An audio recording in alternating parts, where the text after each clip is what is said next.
So I know we normally talk about travel and all of our videos are around travel, but one of the things that we've been getting into really since we came back from Europe in December last year is reading. And KP was always a big reader. She had a book blog starting back in like 2012 and would like get books from publishers and review them like full on, totally into this world. And she got me into reading in college, but we kind of, neither of us did much of it for a long time, which is a little, we got out of it. We got back into reading at the end of last year. And this year we've started doing readathons basically once a month. I think January was the only month we didn't do one, but normally the first weekend of every single month, we'll do a 24-hour readathon. This one is the second weekend of the month because we were actually in Portland last week for a book signing with one of my favorite authors. So we had to push it a little bit, but we're doing our readathon this weekend. And for us, what that means is we set a 24-hour timer and we read throughout the whole weekend. So Saturday and Sunday, we're starting at Friday tonight. So we'll kind of have a little bit of extra leeway on when we read, but we do pause it when we're like eating and sleeping, and we don't go 24 hours straight. We kind of just pick it up when we want to, but we read for 24 hours. KP switches between audiobooks and regular books. I can't do that, so I just read regular books, which means I read less than KP. Also, she reads very fast, so she normally outlaps me at least once. But this is my stack of books that I'm maybe going to read this weekend. We'll see how well I actually stick to it. But I'm really excited. These are all, every one of these authors except for one is a new author for me. So I'm really excited to actually dive into it. So I think I am gonna start with Flirting Lessons. This is one that recently got released. It's a new release, but we also got the Afterlight exclusive edition, which is really pretty. And even the like actual book itself is really nice. And then it's got like little end covers, end papers, whatever you want to call them, from the book. So I'm super excited. I'm like a little intimidated to read it because I don't want to like ruin the book because it looks so nice, but I am really excited to read it. I feel like everything we've heard about it has been really good. So I'm excited to dive into it. And then we'll see what I go with next. I'm not really sure. This is the only author that I have read before. This is the last one that I have from her that I haven't read, but I did love Count Your Lucky Stars and The Fiancé Farce. So I am absolutely 100% think I'm going to love this one. I also read it out of order. So if that bothers anybody, I'm sorry. I read the third book in this series and this is the first one. So we're going out this a little bit out of order, but I'm super excited about this. Harper Bliss has been someone that I've wanted to read for so long, but isn't sold like anywhere. So when we were at Powell's, I think in Oregon last weekend, we found one. So I finally get to try one. And then I found a couple other ones there that I haven't read the authors of. So I'm really excited to actually read new authors. This is one that KP has been dying to get me to read for so long. And I haven't, just because sometimes I don't know if I'm in the mood for a historical thing. But these two are both technically historical ones. This one has so much hype and praise online. So I hope I can actually make it to all of these. We'll see if odds are I won't read all of them. But I'm really excited about all of them. And I think they will be fun. If you can't tell, I basically only read romance.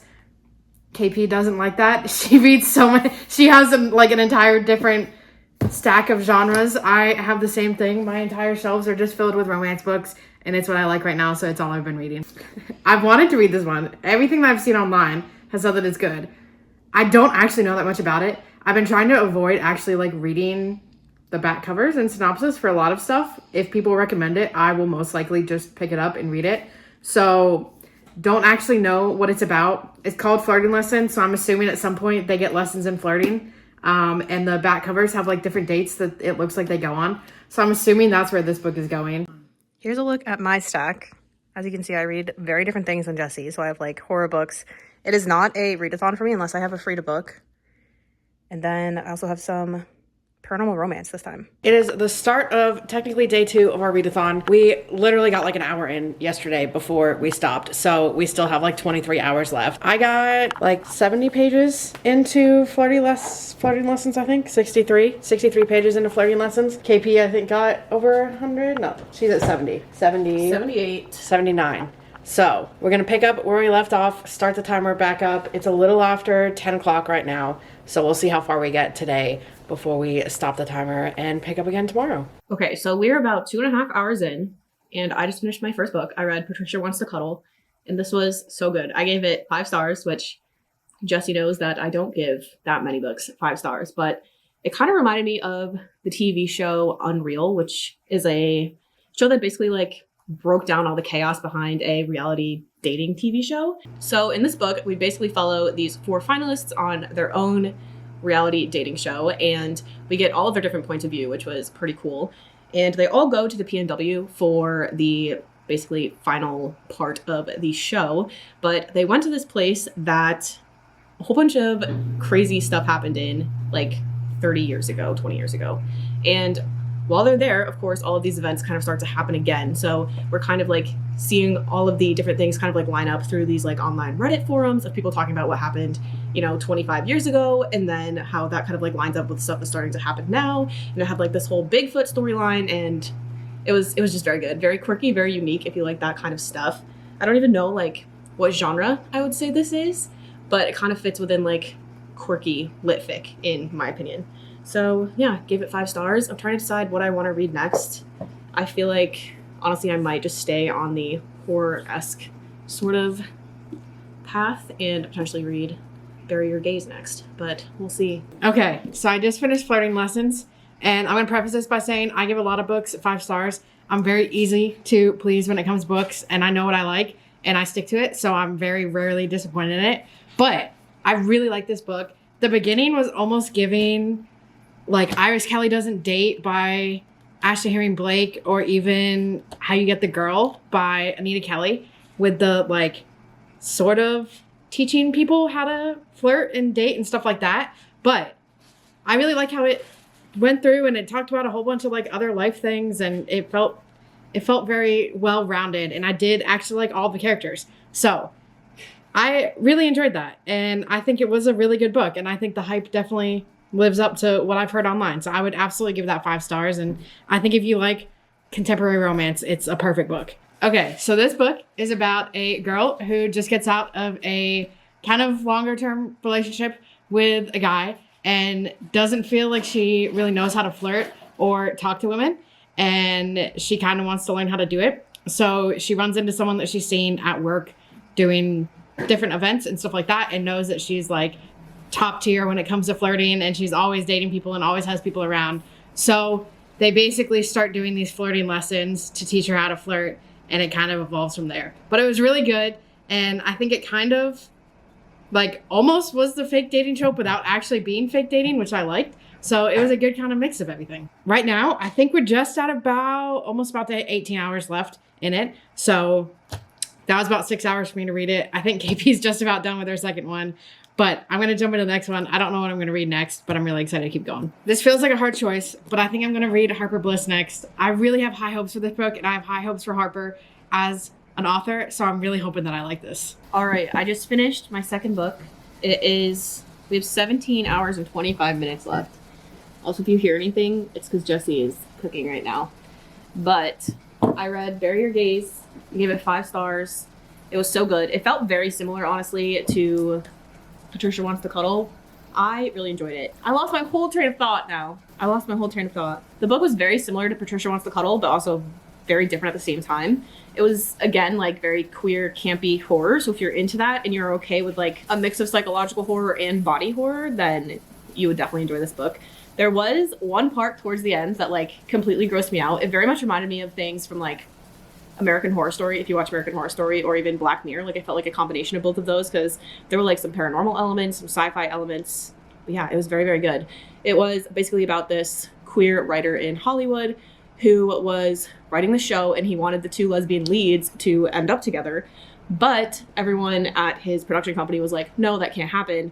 You have to kill them off. And he was like, absolutely not. And after he said that he wasn't going to do that, all of this stuff started happening, and basically all of these characters that he's written in the past started to come to life and basically like haunt him. But like he basically knew all of the things about all of these characters too. So like the second he saw one, he was like, oh shit, now this is gonna happen, because this person can touch like people and they just like won't remember anything, and like all of this crazy stuff started happening. It was very, very good. There was a lot of like commentary on different things in Hollywood and how Hollywood very much like profits off of queer stories and everything. But yeah, I really enjoyed it. I'm finding that I like these horror novels that are a lot deeper. So I'm excited to try to find more campy horror books like this.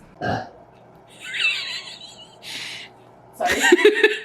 Okay, I just finished the duet, and I have to say, the hard thing is, it is basically very similar to Stars Collide by Rachel Lacey, which I don't actually know which one came out first. I think this one might have come out first, but they're very similar. They were probably like right after each other. They're very similar stories of people on tour, artists on tour, kind of falling in love with each other. This one's a little different because it was bands. So it was the like two lead singers of like the main band that was touring and their opening act. And so you got a little bit of that. I will say, I think the reason I like this one more is it's a little longer. So there was a little bit more of the like build up into the relationship and like what, like them actually giving in and like realizing they had feelings and all of that. Plus with this one, you had the added like little bit of one of them not knowing that they were a lesbian. So it was like realizing that they liked women and then kind of realizing that that's why. And both of these, they're in like lesbian bands. So that was very clear from the start. But I did really like this. I will definitely read more Harbor Bliss. So I am going to have to find more of her stuff or buy it online because I can't buy it at any stores around here. So that's a little disappointing. But I did like it. And it was very short. I mean, it was only a little over 200 pages, 250 pages. So it was very, very quick to actually read. So we have a little over 14 hours left. So that took me like 4 hours to read. So it wasn't super long, pretty quick read, but it was definitely good. I will definitely read more of her stuff. I'm trying to decide now. I think I've been holding off on reading this book for a long time. So I think I might go with Written in the Stars next. I wanted to read this since I read, honestly, The Fiancé Farce. Once I read that one, I was like, okay, I definitely like her. I want to read it all. I did read the third book in this series, totally out of order, but in my opinion, when it comes to these standalones, you kind of get the idea that like they're going to end up with the people. So if I see that they're like together or getting married in later books in the series, it's not that big of a deal for me because I expect it because obviously they're going to continue the relationship. So it's not that big of a deal if I don't feel like I get ruined with anything. So I'm going to go with this one. I'm super excited to read it and learn more about the actual couple. They were in a little bit of the last book. So I'm interested to actually like see their full story. Hello, it is the next day. It is Sunday. We currently have 12 hours and 25 minutes left. That's like not focusing, but that's what we have left. And it is 10, but it's Mother's Day. So we both just like called our moms. So we are starting a little bit later today, but I finished Fan Service last night. And honestly, I think it is one of my new favorite books of the year. So essentially, I want you to think about like a paranormal TV show that you grew up absolutely loving in high school. And let's say you had a crush on one of the like main celebrities on the show and you ended up starting like this whole online wiki for it. And you knew like the entire show inside and out and like all the possible things that could happen. And then, 25 years later, the celebrity accidentally ends up becoming said paranormal being from the show and like seeks out your help. That is literally what this was. And I absolutely ate it up because I grew up like loving Vampire Diaries and Teen Wolf. So yeah, it was so good. And it was easily one of my favorite books that I've read this year. And I like even knew that it was going to be a favorite when I would say about like 50% in. I started telling Jessie, I was like, nope, I'm eating this up. This is definitely one of the best books that I've read. And I think we showed this earlier too, but it is so pretty underneath because we have like the Afterlight edition. So yeah, I absolutely ate it up, 5 stars. And I really want to read more now by Rosie Denon because it was so good. And I can't believe I was looking online. It doesn't even have that many reviews. So if you are watching this and you're into like the same sort of thing, you should definitely check this out. I now know how Jessie feels because a lot of the books that she reads only has like a few thousand reviews. And she's always like, everyone needs to read this. So now I know exactly how she feels. But I'm going to kind of stay on like the paranormal romance sort of realm. And I'm going to read Phantasma next, which is one that I've heard a lot about, but it is another one that's a little bit thicker. So I think it is going to take me a decent amount of time. And Jessie might potentially catch up to me now. But that's kind of like what's happening next. And again, we have like a little over 12 hours left. So we'll check in soon. All right, it is much later since I last made a video. There are 2 hours and 51 minutes left, but I took a nap. So Jessie had finished a whole book while I took a nap, but since we're sharing a clock, obviously the clock kept going. I took like a 3-hour nap, I think. was like 3 or 4 hours, wasn't it? Yeah. Yeah, I took a big nap. Sheba was also napping, so couldn't help myself. But I finished and read Phantasma. It was very good. I did guess the plot twist at the end, so I rated it 4.5 stars. But if you like books with like trials, so like Hunger Games style trials, then you would really like this. It's basically about a girl whose sister enters into these deadly trials, and she's like, why did you do that? And then she goes ahead and tries to enter it too, and basically like follows her trying to save her sister. But it was very good. Again, it was like a romantasy, so there was like a whole romance that kind of took place throughout. But yeah, I really enjoyed it, and there were like all these different levels that they had to kind of like go through and pass, but it wasn't in a, I think there's books that do trials well, and then there's books that like feel just like remakes of the Hunger Games, and this did not feel like a remake of the Hunger Games. So I enjoyed it, and I will definitely be trying to get a copy of the sequel, which recently came out, and I think the sequel actually follows the sister. So like I think they're all like interconnected, which is kind of cool. But I'm not sure what I'm going to read next because I'm not in the mood to read either of the books that I have left. So I'm going to go look on my shelves and try to find something. And whatever I read next, I probably also won't finish. But yeah, that's a little update about where I am. Okay, so like KP said, while she was sleeping, I finished Written in the Stars. Honestly, I'm kind of sad that I finished it. I love her writing. This was a 5-star book for me. The other one, Count Your Lucky Stars, was also a 5-star book for me. This one was a fake dating, which is slowly becoming one of my favorite tropes. I think fake dating and age gaps are kind of like my 2 favorite ones.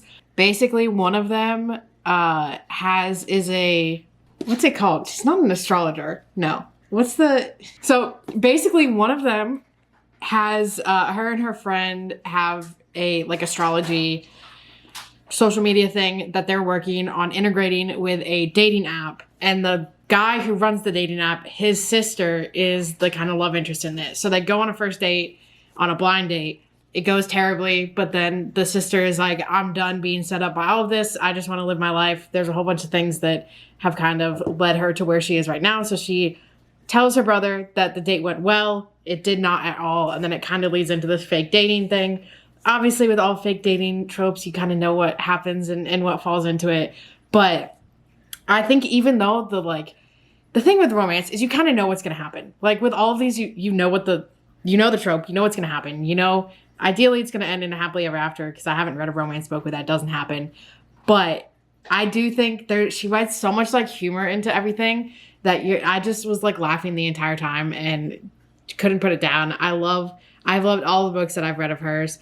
And like, even though this is technically the second fake dating, because the Fiancé Farce is also fake dating, it was like fake dating in like a slightly different way. I don't know. It was great. I love her writing. So I will always, I haven't rated anything other than 5 stars for her. I will always recommend her stuff. It was so good. So I'm definitely happy that I finally picked this one up. I did read it out of order. There is a second book in the middle of these that is the brother. It's his love story. So there is one more. I'm not 100% sure if I'm going to read it or not, but there is one more to this series. The 2 that I've read, though, were so great. So I'm definitely excited to see if she writes any more this year. I don't know if she has one coming out this year or not, but we'll see. But then I started, where did I put it? So I started Can't Resist Her, and I'm like just about halfway through right now, and I am liking it so far. It is basically like someone who they both knew each other in high school. Well, they both went to the same high school. They didn't really know each other, but they did kiss in high school, and they've kind of low-key had crushes on each other the whole time, even though they didn't really know each other in high school, but they've kind of like held on to that moment. And one of them has recently moved back. It's set in Austin, so one of them recently moved back, and it's kind of them like rekindling that, but also they're on opposite sides. It's like as much rivals to lovers as you. KP has this whole thing where she does not think enemies to lovers exist in romance. It doesn't. That unless someone is... Who has enemies in real life? You know what I mean? That unless someone is like actively trying to kill you, it doesn't count as enemies. So we have come to have to differentiate it between enemies to lovers and rivals to lovers. So this is definitely a like rivals to lovers-esque feeling book, but I am excited to finish it and keep reading through it. This is the first book verse that I've actually read, so I'm excited to like dive into it. She has a whole bunch of other books. I'm very big into reading sapphic books, and she does have more of them, so I'll probably pick them up after this. But I'm excited to finish this. We'll see if I finish it before the 3 hours are up. I am going to stop and make dinner. We're probably not going to pause the timer, so we'll see if I actually finish it. But if not, I'll probably finish it tonight anyway. Okay, it is Monday afternoon now. We ended the readathon yesterday. I think just barely might have finished this before the readathon actually ended, but I did finish Can't Resist Her yesterday. I gave it 4 out of 5 stars. Honestly, it was a good book. I think the biggest thing for me is that these two people were on like the opposite sides of a development and like gentrification of Austin and their like smaller kind of community within Austin. And it felt like the whole book, they were just like, we're going to agree to disagree on what we need to do here. And they just kept saying that. But obviously it was this huge thing that like the two of them couldn't get over. And they just kept saying, we're going to agree to disagree on what to do here. And finally, like a decent ways into the book, one of the friends was like, you can't just agree to disagree. Like this is getting too much. And I was like, thank you for saying that, because that's what I've been saying the whole time. And the other part was like, it felt like I don't know, this might be spoilers. So if you don't want to hear this, skip forward. But it felt like the resolution came very quickly. Like it was a tiny conversation, and it felt like it was this whole big thing that led up to it. And then it was like 2 sentences and it was resolved. It wasn't actually 2 sentences, but it felt like it was way too quick. And I was like, I feel like with all of the emotional baggage that went into what this issue was, I would have liked to seen a bigger resolution than that. You but still rate it 5 stars? No, I rated it 4 stars. I'm trying to get more stingy with my ratings, because historically my ratings are, if the vibes were good, if I left with a smile on my face, if I had a good time reading the book, I will rate it 5 stars. KP has informed me that that is not a good way to rate books, and that I need to actually rate them how I think they should be rated. I did enjoy this book. I don't think I would recommend it to KP. She definitely wouldn't like this book. I liked this book and it was good. I will see other stuff from the author. I don't know I haven't seen anything else like in stores, but I will definitely try and check out more of the stuff from her. But 4 stars, good read, good way to end the readathon. Now we have another month until we do another one. Unlike Jesse, I did not finish a book yesterday, or another book. I ended up not feeling great last night, so I ended up like cutting it short by an hour and a half. But I did get a decent way through the bonus season, which I read back in 2015. Like I think this series started in 2013. But I recently found out that Samantha Shannon is actually continuing the series, which is kind of cool. So now I think there's going to be like 7 books, which I'm kind of excited about. I only ever read the first 2, I want to say, but I own the first 3. So I basically just dove into a whole new series, but it's essentially like a dystopian thriller that takes place in London. And it has a lot of fantastical elements too, which is kind of cool, but I'll definitely keep y'all updated in future reading vlogs about this, because I'm reading it now. Like I said, I'm like a little over 100 pages in. And yeah, I read it so long ago that I literally don't remember basically what happened. So it just feels like reading a new book. But like Jesse said, we will be back with another readathon in a month.